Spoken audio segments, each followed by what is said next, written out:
By साजन सिंह दीवाना।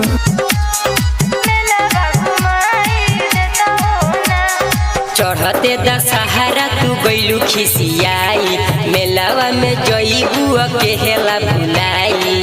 अरे मान ला बात, दशहरा में बड़ा भीड़ होखेला। चढ़ते दशहरा तू गइलू खिसियाई, मेलावा में जईबू अकेला भुलाई। चढ़ता दशहरा के मेलावा घुमाई देता हो ना ए राजा हो, हमरा के झूलुआ चढ़ाई देता हो ना ए राजा हो, हमरा के झूलुआ झूलाई देता हो ना ए राजा हो।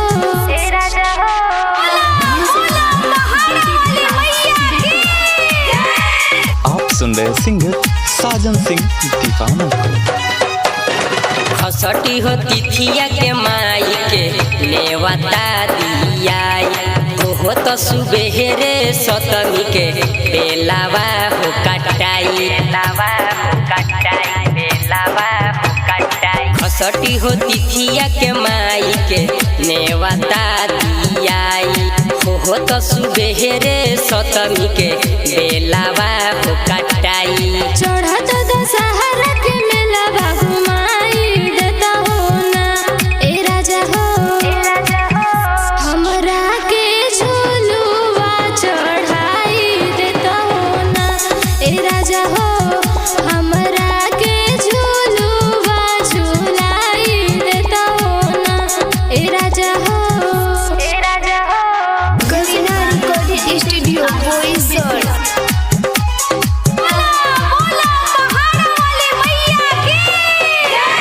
साजन सिंह दीवाना के बात मानो, रुसजनी मेलवे कारनावा।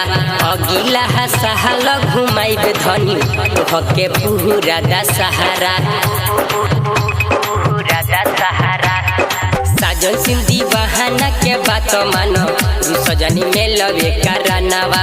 अगिला साल घुमाइब धनी तोहके पूरा दशहरा। चढ़त दशहरा के मेलावा घुमाई देता हो ना ए राजा हो, हमरा के झूलुआ चढ़ाई देता हो ना ए राजा हो, हमरा के झूलुआ झूलाई देता हो ना ए राजा हो।